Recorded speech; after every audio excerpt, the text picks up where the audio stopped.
Live from the Clarity from Chaos studios, heard worldwide, it's Dave Campbell.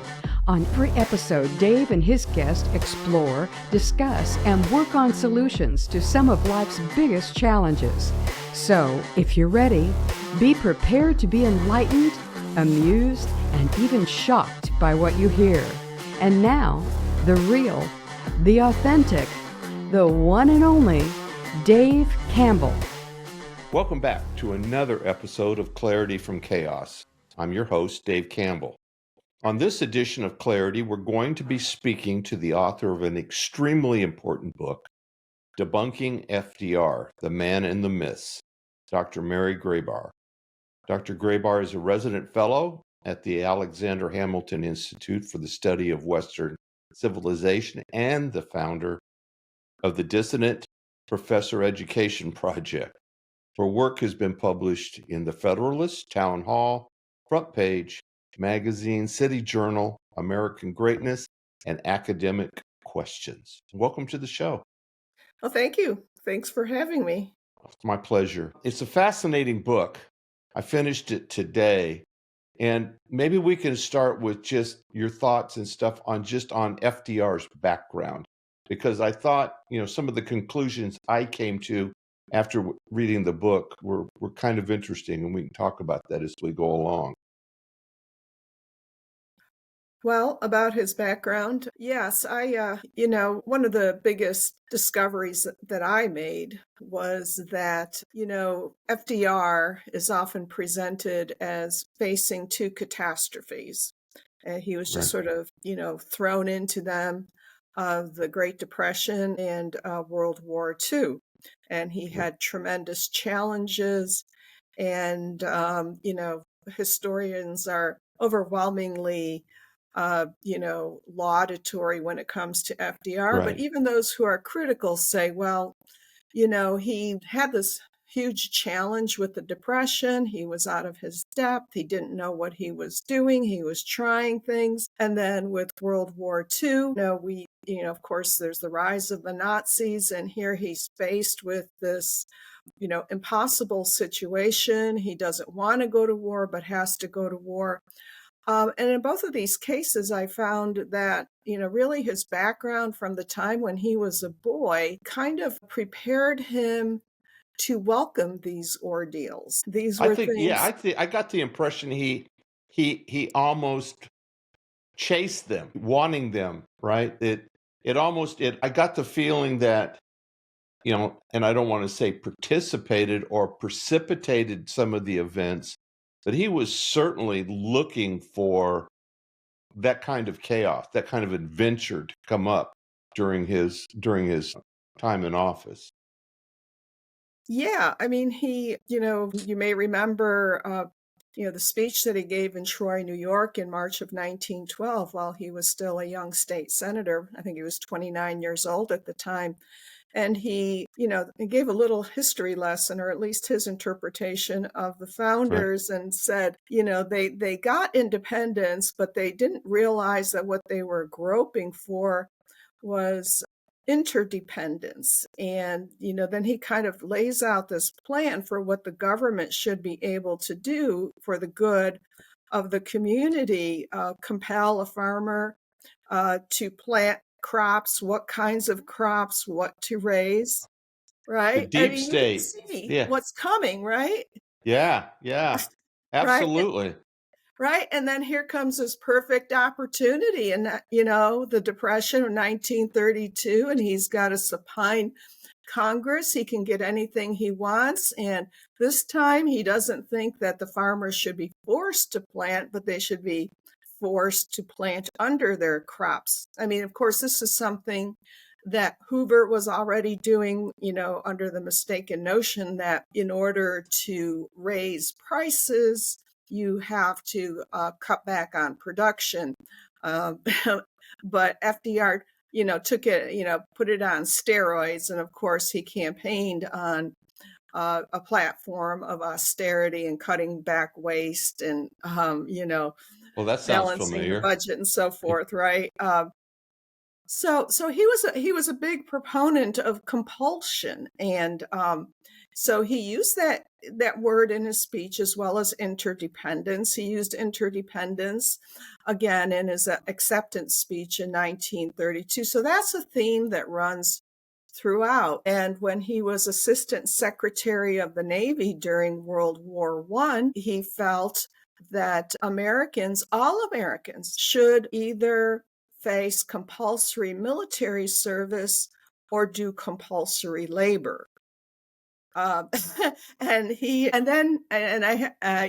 haven't had the opportunity to, I think I do just mention it, but to flesh it out, because in World War II, he was arguing for compulsory labor. He was saying that people should be forced to move and to work in the industries that the government tells them to work in. So we see this already, um, you know, as a young man, and then even before that in his boyhood, as I talk about his privileged upbringing, his sense of being special and knowing what's best, because he is part of the landed gentry of the Hudson River Valley.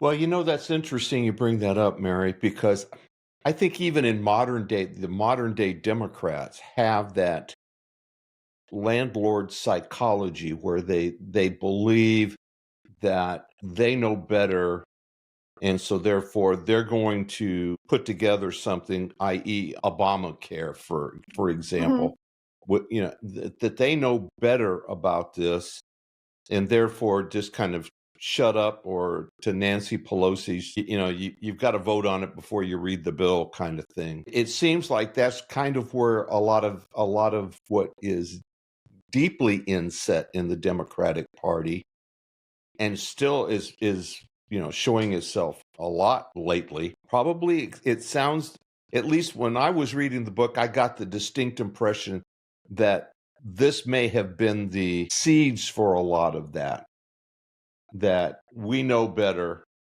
his love of Stalin, the socialism, all of that stuff kind of there. Yeah, I mean, think about the brain trust, right? Yeah, Thomas Sowell calls them the anointed. These are the progressives.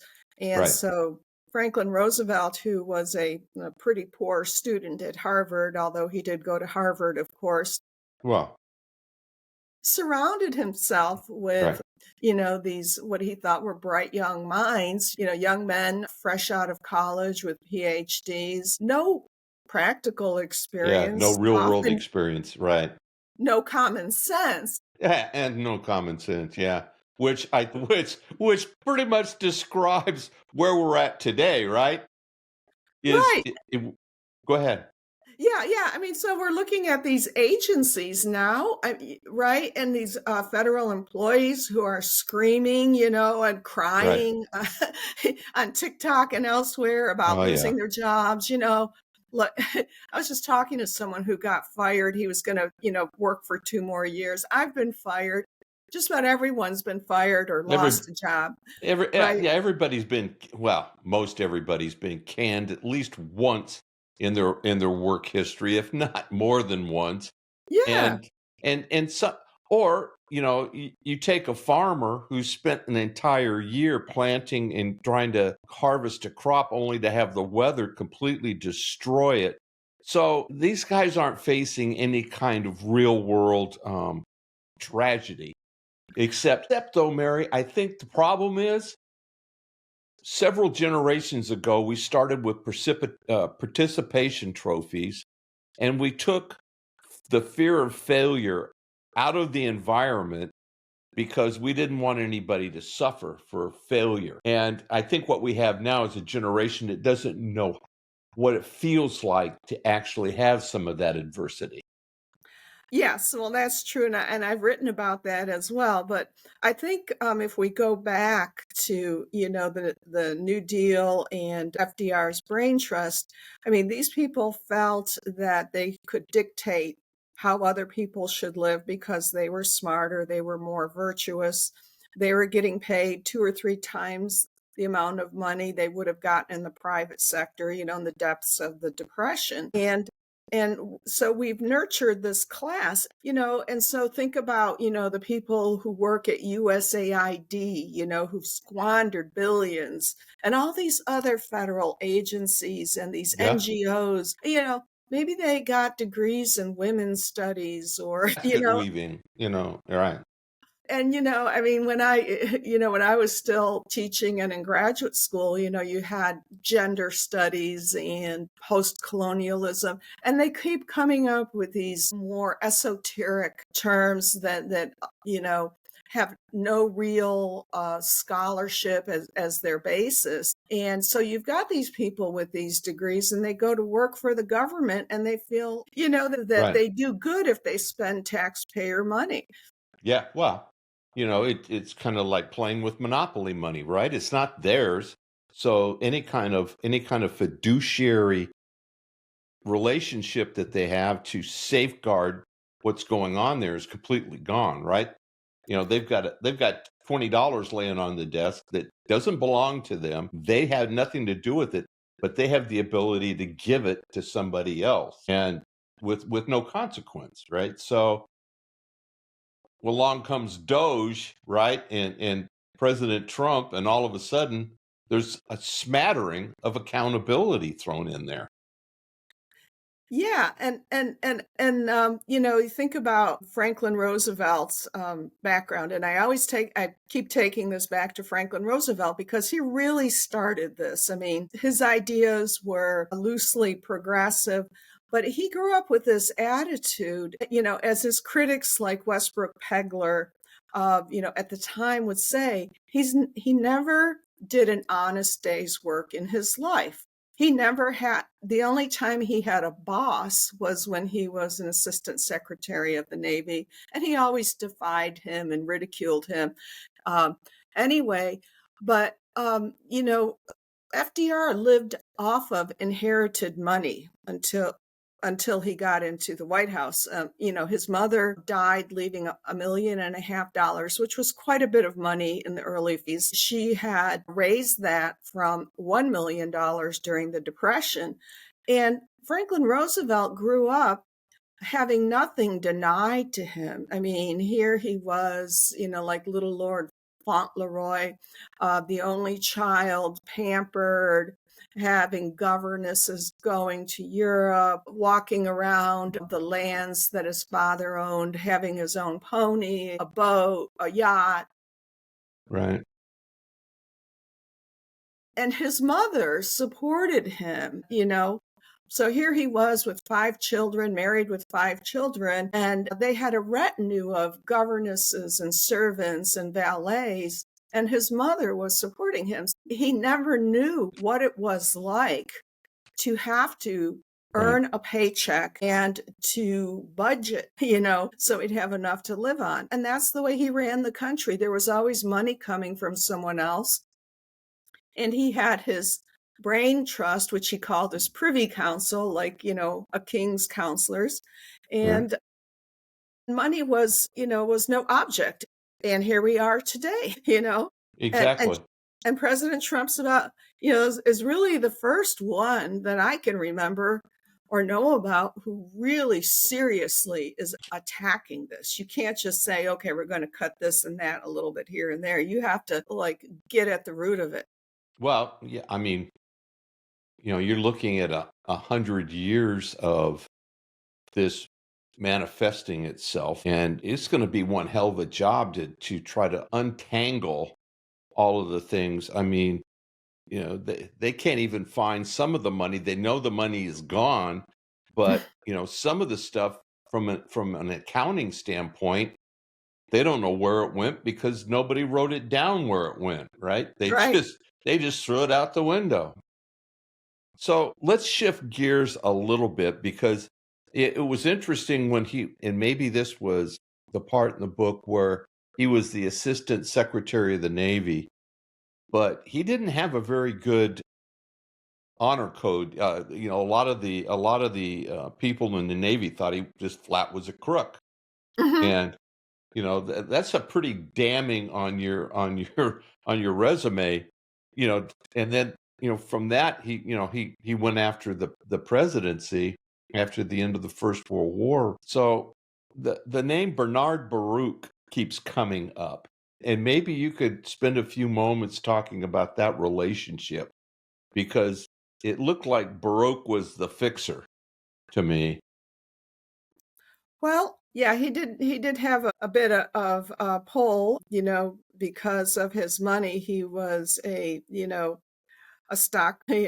stockbroker, and made his fortune, doing what FDR condemned, people for doing, for gambling and for not doing honest, a day's work and earning wages. And so he was one of the richest men, and he worked for Wilson. I believe he was sort of head of the war production because of his business experience. And then he also worked with Roosevelt while he was governor of New York, and wanted to have the Saratoga Springs spa revived because, as someone who liked to frequent those places, Saratoga Springs, of course, also has a horse racing track. I mean, Right. that's sort of the pastime of the rich. And he grew up, in that, atmosphere. His father was a well-known doctor and believed in the spa treatment and the mineral waters, taking the waters, as they used to say. And here it was, we've just had the stock market crash, and Right. Baruch is asking the legislature, for more money to refurbish the spa. And Right. there was a bit of dishonesty there, because they always blame the Republicans. And so I tell the little story about that, and how really actually, he came to them with the request, for an outrageous sum like $2 million, days before the session's supposed to end. But always, the media always sided with Roosevelt and presented him as, facing these Republicans who were uncooperative, and, Right. waiting until the last minute, when actually he and his allies were doing that. And then Baruch, also, he became the largest contributor to Roosevelt's first presidential campaign. Right. And Yeah.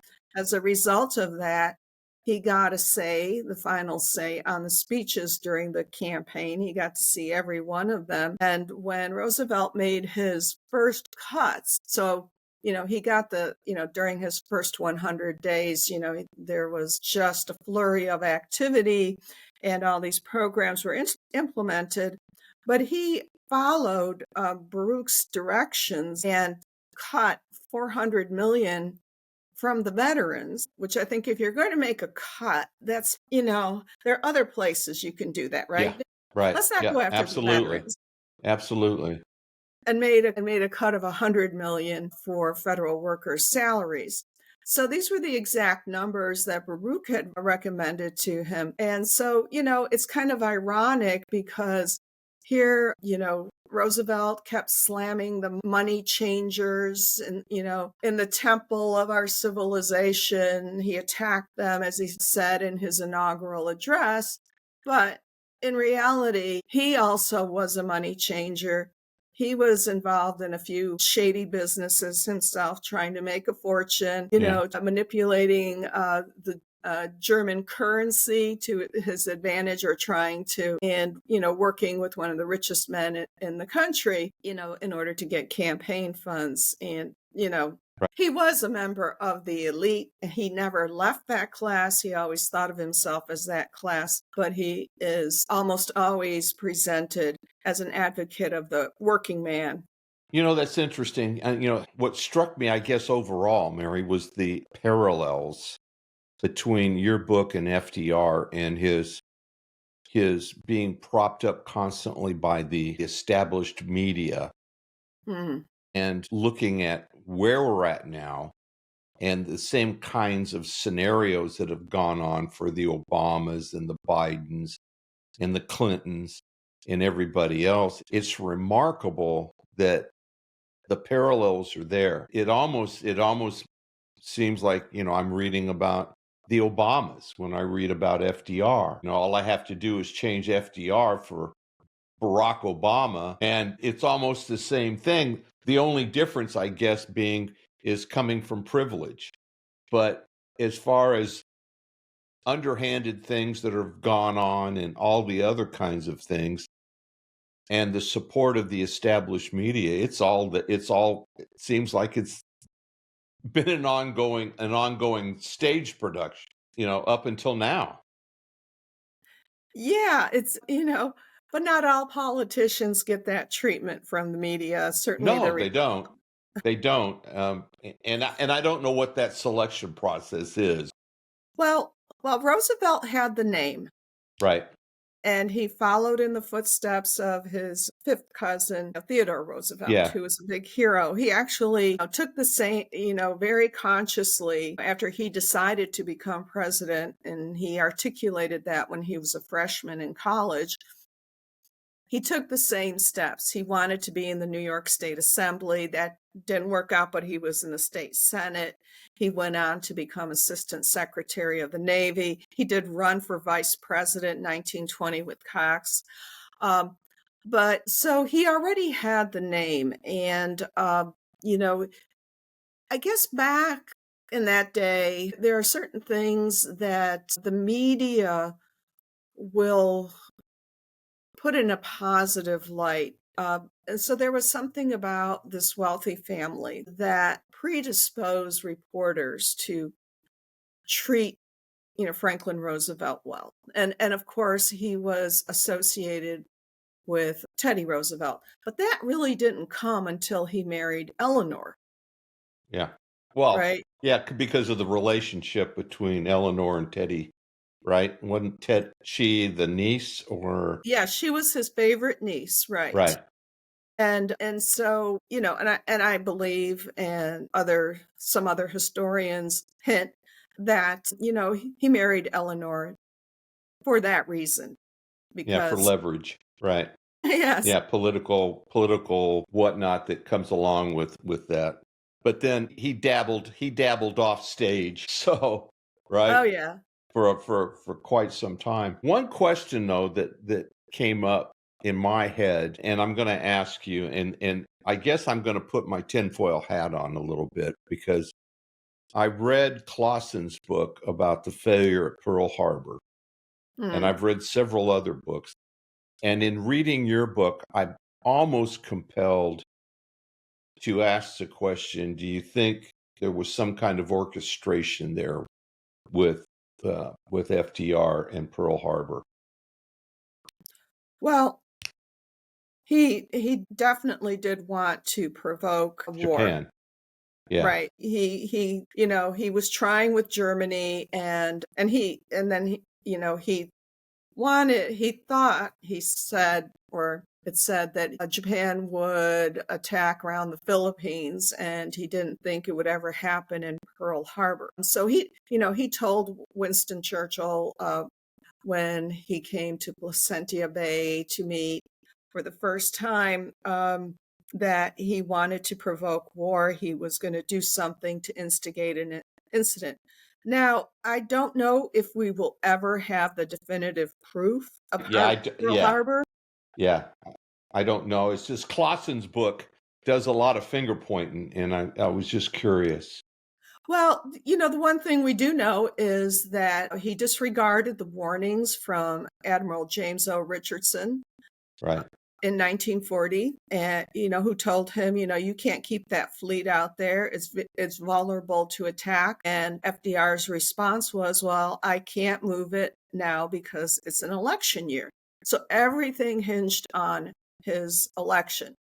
So Right. Richardson was reassigned, and then he put Kimmel in there, who was always more compliant. He did this routinely, though, also with ambassadors and whoever worked for him. So, and then he also, sent this lieutenant out on what would have, or tried to send him out on what would have been a suicide mission into, Japanese controlled waters, hoping that they would fire at this, the fleet of 3 small ships that really weren't equipped to be there. And of course, they would all die.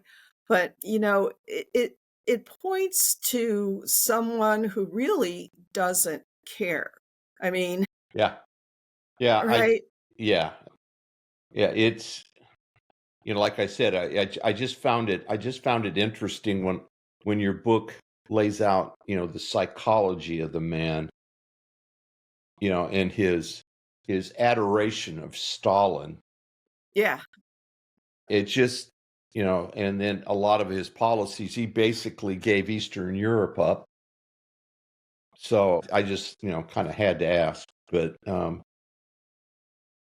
Well, I think you're right. And I think that's, what I want to do. I mean, there are so many unanswered questions. I think a lot of right, the papers have been destroyed. Roosevelt did not keep a diary. He did not keep written records.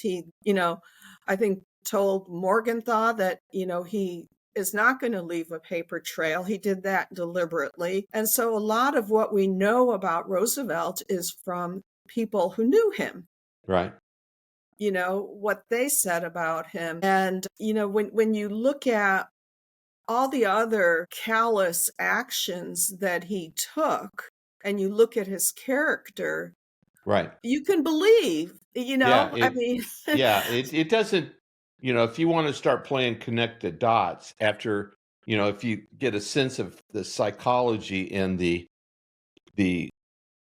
and I hate to use the word, the evil, the malice that he had towards a lot of things. It's not a big leap to think that he would sacrifice, you know, a number of people to get himself into a war. I mean, he Mhm. hated the Germans. Yes. To me, it just didn't seem like a big leap, but you never know, And the funny thing is, Mary, even on some of the recent movies, the recent movie Midway, right at the very beginning of the movie, there's a comment about forcing Japan's hand by the embargo in Mm. China, that if they continued that route, that there was going to be a problem, which I thought was kind of interesting because that doesn't lend itself to the narrative, right? That it was just happenstance, that there were other things going on that precipitated some of this. And then if I look at other world events, kind of blends itself into it as well. So just thought I have to ask. He didn't get along particularly with Churchill, did he? No, no, he humiliated him in front of Stalin because he wanted to get on the good side of Stalin, whom he worshipped. It seemed like he was infatuated with Stalin. Right.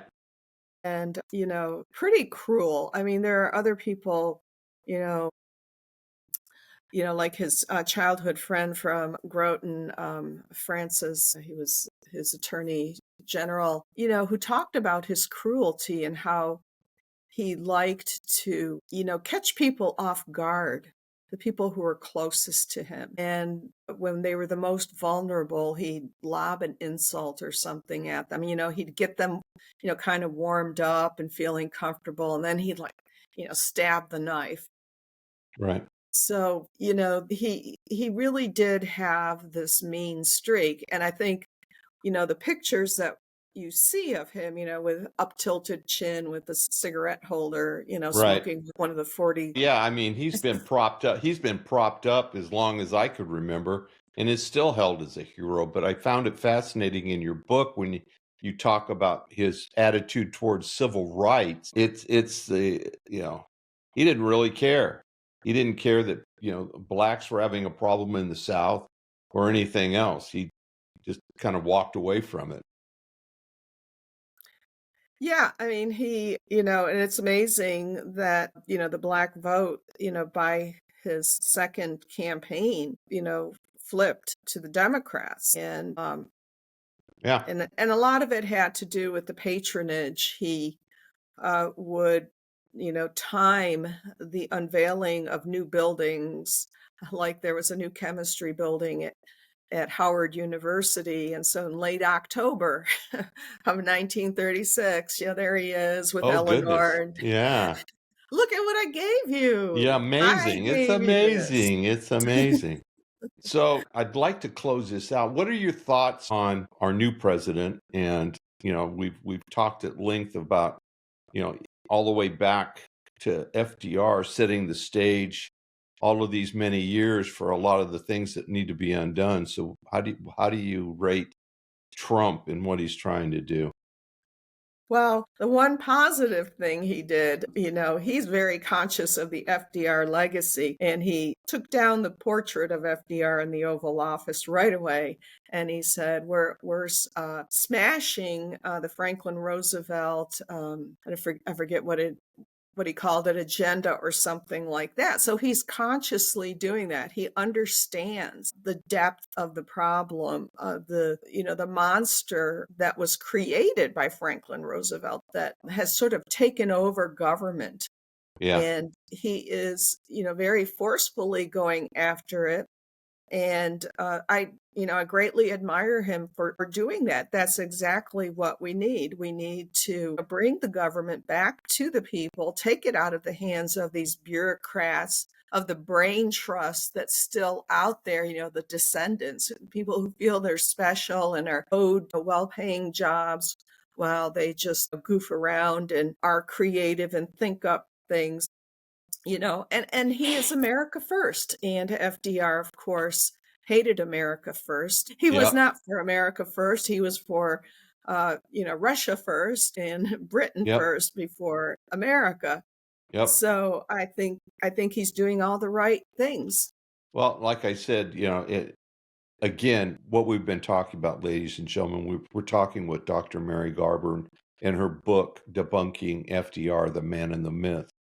The parallels between your book and to currently is just remarkable. Like, at least in my head, I can change the names on a few people and be right there, with what you've written. So it's been fascinating. Where can people find the book? Well, it's published by Regnery. You could go to their website, Amazon, Barnes & Noble, any place books are sold. You can go to my website. I've got a link for it, marygrabar.com. That's Grabar. So it will, I believe that the electronic version is out and the audio version is out, and the print version will be out on exactly a week from today, March 11th. Oh, but if terrific. you pre-order it, you'll have it right then. Well, terrific.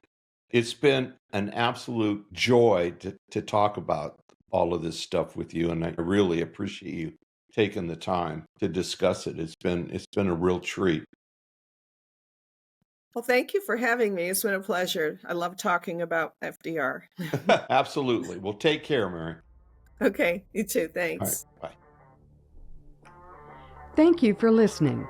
If you would like to listen to more Clarity from Chaos shows on demand, go to clarityfromchaos.buzzsprout.com or send Dave an email at info@clarityfromchaos.com for information on previous shows. You can also listen to the show on Apple Podcast, Spotify, Twitter, or Google Podcast. Until next time, please remember, it's not about waiting for the storm to pass. It's about learning to dance in the rain. Be well, everyone.